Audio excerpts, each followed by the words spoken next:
नमस्कार, मैं डॉक्टर कंचन सिंह भारत होम्योपैथी में आप सभी का स्वागत करती हूँ। और आज के इस वीडियो में मैं बात करने वाली हूँ रिस्ट ड्रॉप के बारे में, उन पेशेंट के बारे में जिनको पैरालिसिस है और उनके रिस्ट में किसी भी तरीके की मूवमेंट नहीं है। तो हम ऐसा क्या करें, ऐसी कौन सी एक्सरसाइज करें जिससे उनके रिस्ट में भी मूवमेंट आना स्टार्ट हो जाए। तो सबसे पहले आइए हम समझते हैं कि आखिर रिस्ट ड्रॉप होता क्या है। रिस्ट ड्रॉप यानी कि आपके जो कलाई है उसका ऊपर ना उठ पाना, नीचे की तरफ लटके रहना, उंगलियों में किसी भी तरीके की मूवमेंट ना हो पाना। अब ये कंडीशन क्या है, ये न्यूरोलॉजिकल कंडीशन के वजह से होता है। यानी कि जो आपका रेडियल नर्व है, जब उसमें किसी तरीके की इंजरी हो जाती है तो वहाँ पे जो ये नर्व जो है वो कहाँ से स्टार्ट हो रही है, हमारे गर्दन से स्टार्ट होती है। गर्दन से लेके जो हमारे नीचे हाथ तक जो नसें होती हैं वो क्या करती हैं, हमारे नसें जो होती हैं वो पावर प्रोवाइड करती हैं, मस्कुलर पावर देती हैं। अगर इन्हीं रेडियल नर्व की अगर इंजरी हो जाती है तो हमारा जो रिस्ट जॉइंट है, ये जो हमारा रिस्ट है वो बिल्कुल ऐसे नीचे की तरफ लटका हुआ रहता है। ये क्या है, न्यूरोलॉजिकल कंडीशन है। यानी कि आपको ब्रेन के अंदर या तो हैमरेज हुआ है या तो ब्रेन स्ट्रोक आया है, उसके वजह से आपकी बॉडी क्या हुई है, पैरालाइज हुई है, हाफ पैरालाइज हुई है, या सिर्फ आपका रिस्ट ही पैरालाइज हुआ है। तो हम इसको कैसे क्योर कर सकते हैं, ऐसे कौन से एक्सरसाइज को हम अपना कर पेशेंट के अंदर रिकवरी पा सकते हैं। तो आपको कुछ नहीं करना है, सिर्फ 3 एक्सरसाइज को फॉलो करना है। पहला जो रिस्ट एक्सरसाइज है वो है हमारा रिस्ट एक्सटेंशन, यानी कि हमें ऊपर की तरफ ले जाना है अपने रिस्ट को। अब आपको क्या करना है कि आपको एक टेबल का इंतजाम करना है। आपके घर में छोटा टेबल होगा ही, आप इसको बैठ के भी कर सकते हैं और खड़े होके भी कर सकते हैं, जैसा पेशेंट कंफर्टेबल महसूस करे। आपको एक टेबल लेना है, आपके जिस भी हाथ में, यानी कि जो भी रिस्ट आपका पैरालाइज हुआ है, सपोज कीजिए मान लीजिए आपके रिस्ट हैंड में बिल्कुल भी मूवमेंट नहीं है, रिस्ट जॉइंट में बिल्कुल मूवमेंट नहीं है, तो अब आपको क्या करना है, आपने सीधे हाथ को अपने यहाँ पे रखना। ये जो आपका रिस्ट है ये कॉर्नर पे टच होना चाहिए। जो आपने छोटा सा टेबल लिया है, हाथ को बिल्कुल ऐसे रखना है, और जब आपका रिस्ट बिल्कुल मूवमेंट नहीं कर रहा है, वो नीचे की तरफ लटका हुआ है, तो आपका जो रिस्ट होगा वो बिल्कुल नीचे की तरफ ऐसे लटका हुआ आपको दिखाई देगा। अब आपको एक्सरसाइज में क्या करना है, आपको उठाने की कोशिश करना है, यानी कि रिस्ट एक्सटेंशन करना है, ऊपर की तरफ आपको ले जाना है।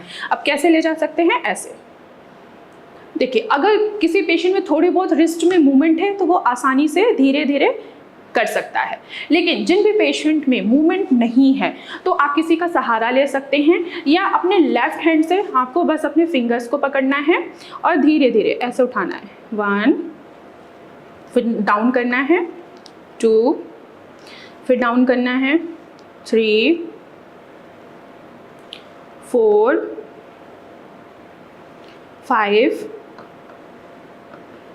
6, 7,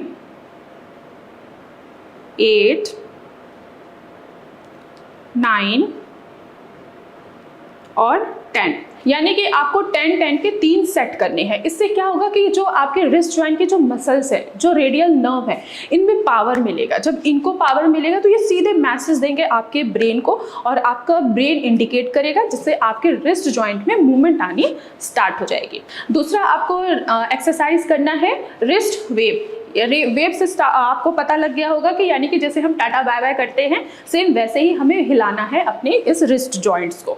तब हम कैसे कर सकते हैं, आपने सीधे अपने, जैसे ये हमारा एल्बो जॉइंट है, आपने टेबल पे रखा, आपका जो रिस्ट जॉइंट है ये बिल्कुल इस तरफ है, आपने सपोर्ट लेना है किस चीज़ का, अपने लेफ्ट हैंड का।